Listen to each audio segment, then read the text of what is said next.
ठीक हो गया यार, इनको अगर किसी ने कहा हो तो चलो अपन भी थोड़ा ट्राई कर लेते हैं। अब जिसने जगह खरीदी, यकीन मानिए उसको सिर्फ 2 घंटे खोदना पड़ा, उसको सोना मिल गया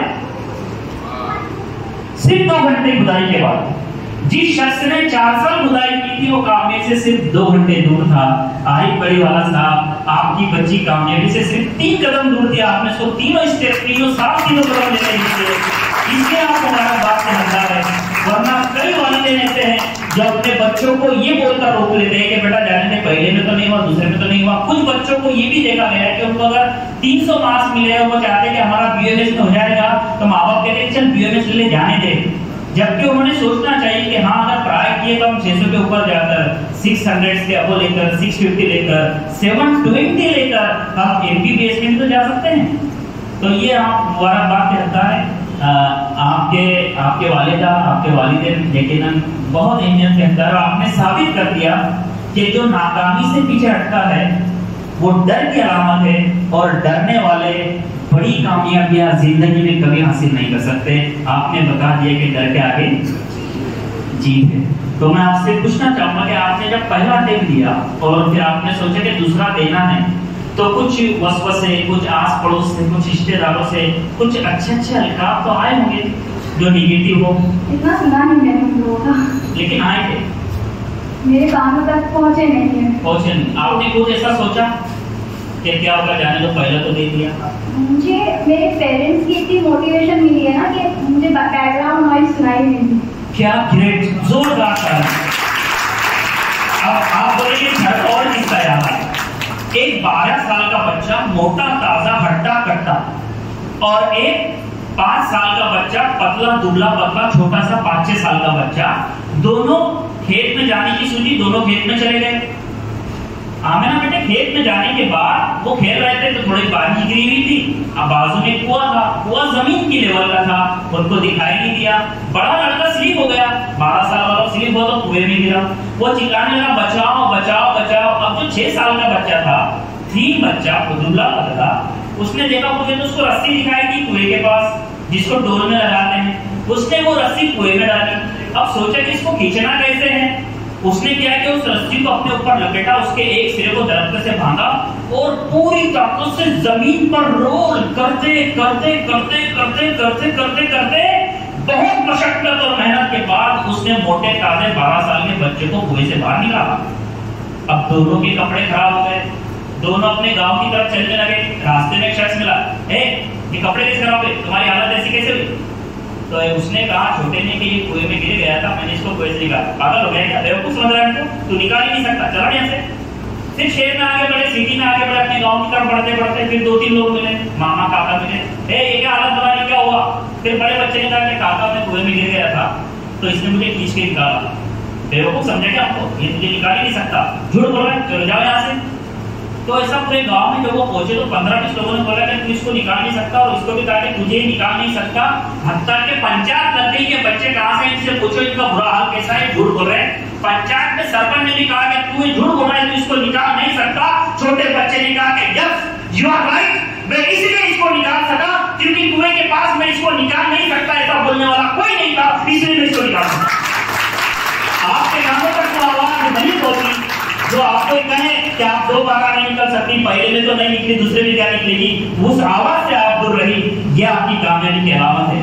तो अब आप कैसा महसूस कर रही है 720 में से 720 लेने के बाद? बहुत ज्यादा खुशी हो रही है, और एक स्टूडेंट के लिए बहुत प्राउड की बात होती है जब दूसरे लोग आपके पेरेंट्स को आपके लिए कॉन्ग्रेचुलेट करते हैं कि माशाल्लाह आपकी बच्ची है ये वगैरह। तो ऐसे भी बहुत सारा हुआ, और टीचर्स ने भी, मेरे जो स्कूल टीचर्स हैं, कोचिंग टीचर्स हैं, उन्होंने मुझे बहुत मोटिवेट किया और बहुत ज़्यादा बधाइयाँ दी, कॉन्ग्रेचुलेट किया।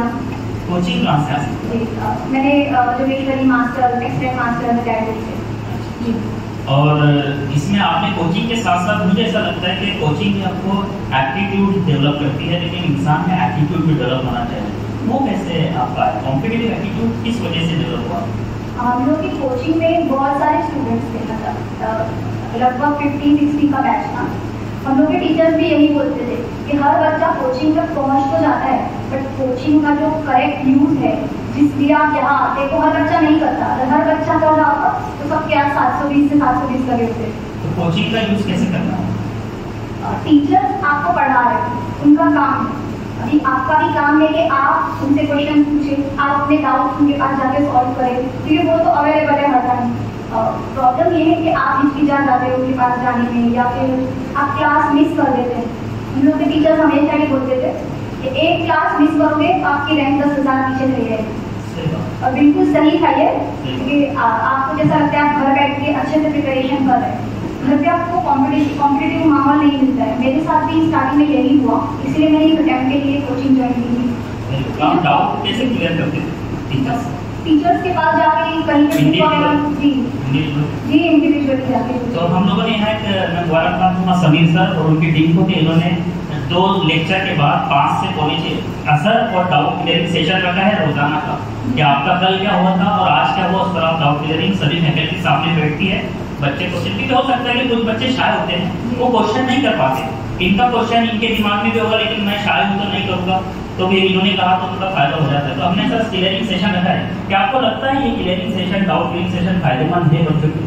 जी बिल्कुल, क्योंकि कुछ बच्चे जैसे आपने कहा शाय होते हैं, तो हम लोग की क्लास में ऐसा होता था कि टीचर पहले पूछते थे कि किसी को कोई डाउट है, अगर किसी ने जवाब नहीं दिया तो टीचर को क्वेश्चन पूछते थे, तो पता चल जाता है कि इसको कितना डाउट है, कौन शाय है, कौन नहीं पूछ पा रहा है वगैरह। एग्जाम में जो आप एग्जाम देते हैं, आई थिंक कितने क्वेश्चन होते हैं?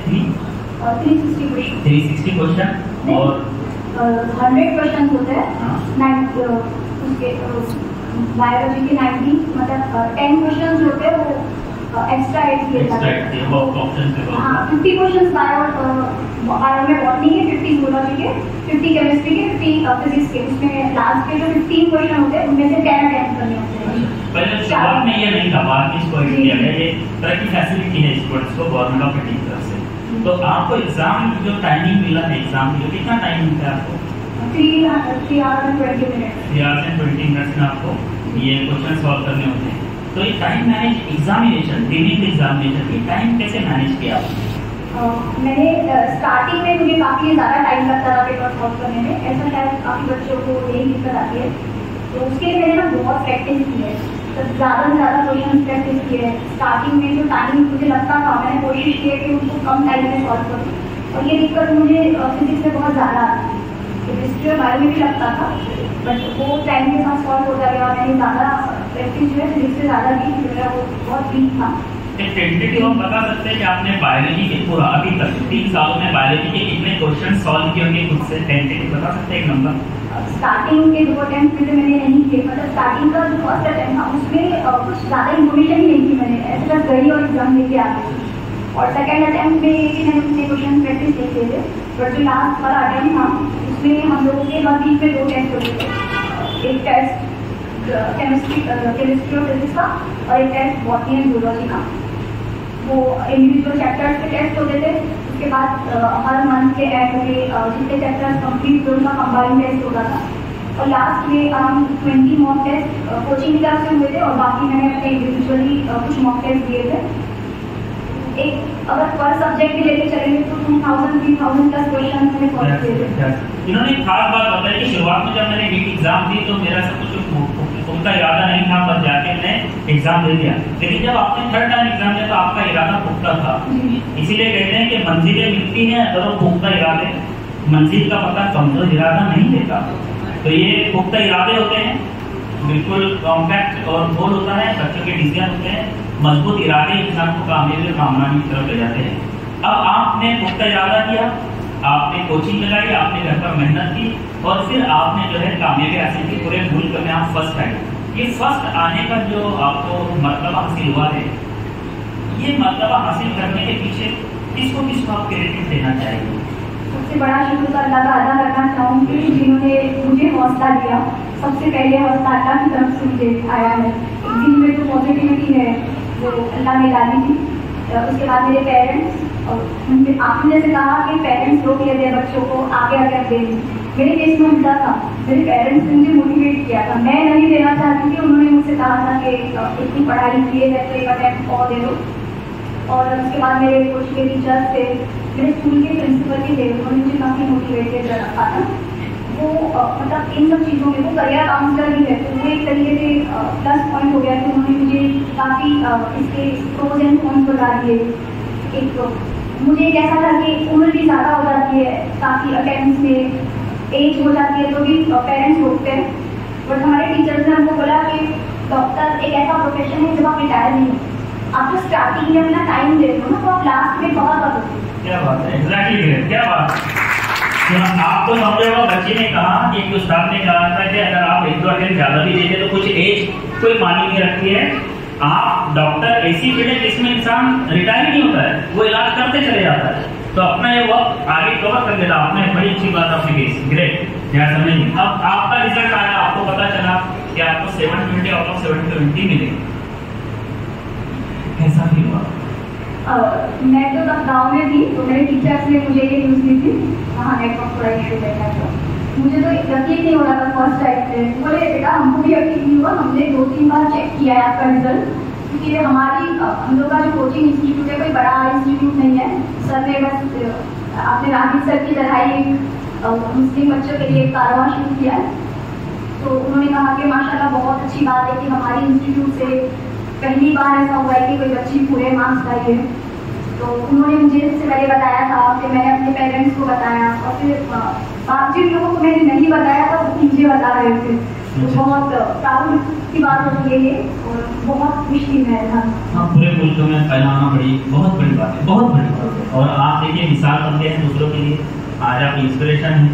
आज जलगांव में आप हो सकता कई लोग आपको ऐसा और बुलाएं, मोटिवेट करें। तो आप ने जो टाइम मैनेज किया, आपने ये सब स्टडी की, एक सब्जेक्ट को आप कितना वक्त घर पर दिया करती थी वो आप बताएं।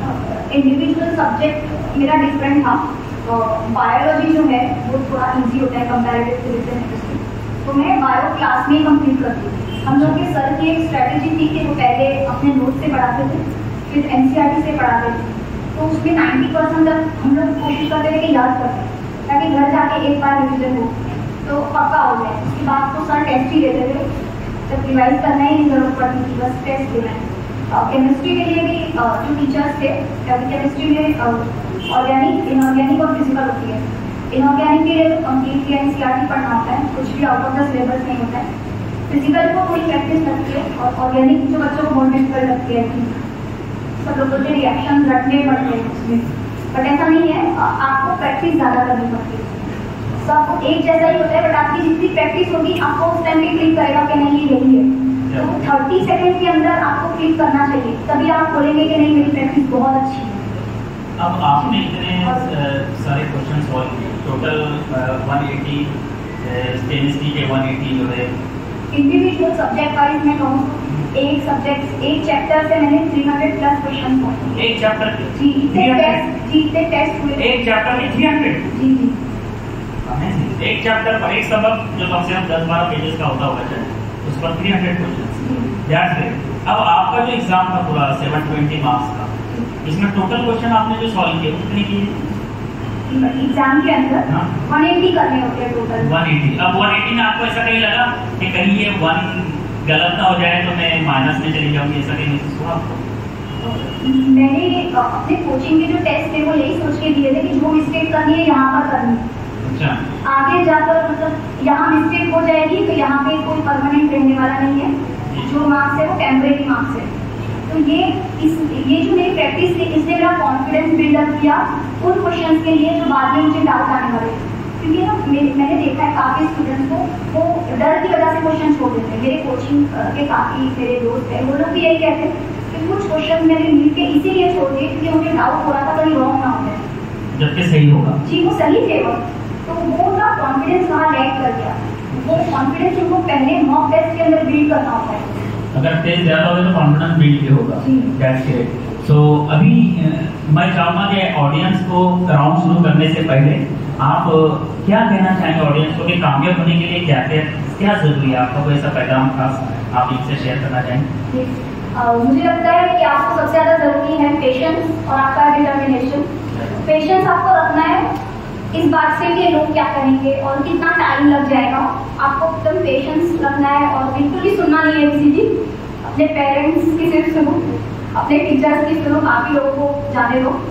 और डिटर्मिनेशन की, अगर आपने डिसाइड किया है कि मुझे इस पर्टिकुलर फील्ड में जाना है तो बस उसी के बारे में सोचो, ऑप्शन में मत रखो कि ये जाना है, तो वो कहीं ना कहीं आपका जो ड्रीम है उसको वीक बना देता है। आप इस सोच में मत रहो कि ये नहीं हुआ तो वो, ऐसा सोच अल्हम्दुलिल्लाह मैंने नहीं रखी थी, तभी अल्लाह ने शायद मुझे इस काबिल बनाया। और पेरेंट्स के लिए भी मेरा एक मैसेज है कि अपने बच्चों को सपोर्ट करो, क्योंकि पेरेंट्स का जो सपोर्ट मिलता है ना उस वक्त पे जब आपको सब लोग बोल रहे होते हैं कि नहीं होगा या ऐसा है वैसा, वो बहुत इंपॉर्टेंस रखता है। कि अगर आपके पेरेंट्स आपको सपोर्ट कर रहे हैं आपका 50% स्ट्रेस वहीं पे खत्म हो जाता है। बस पेरेंट्स का सपोर्ट बहुत ज़रूरी है।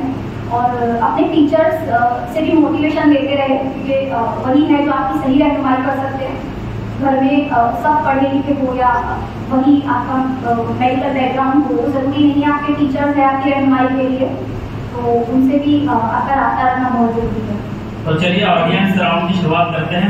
मैं अपनी एक सवाल से इस राउंड की शुरुआत करूँगा। मोबाइल का जो इस्तेमाल बच्चे कर रहे हैं आजकल,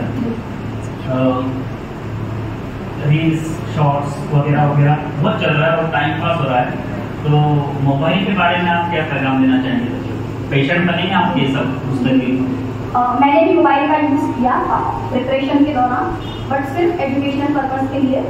और कभी बहुत ज़्यादा ये फीलिंग हुई कि आज तो पढ़ने का मन नहीं है, तो एक बार इंजॉयमेंट के लिए मूवी देख ली तो कोई वो मसले की बात नहीं है। बट जो सोशल मीडिया प्लेटफॉर्म है, टिकटॉक है और ये इंस्टाग्राम है, उससे बिल्कुल दूर रहना है, फेसबुक वगैरह। मेरे पास तो है ही नहीं वो सब कुछ, मैंने उसमें अकाउंट ही नहीं रखा है। थोड़ा बोर हुए तो आपने कुछ इंटरनेट के लिए कुछ कितना घंटे देखते थे आप? एक मूवी 2 घंटे की, 2.5 घंटे की बस। वो भी संडे वगैरह? जी। अच्छा, वेरी गुड। अब हम चलते हैं ऑडियंस टाइम की तरफ। Thank you. डॉक्टर अमीना हमारे साथ है। ऑडियंस राउंड हम शुरू कर चुके हैं। आपके क्वेश्चन हो तो आप डायरेक्ट क्वेश्चन कर सकते हैं। यस बेटा।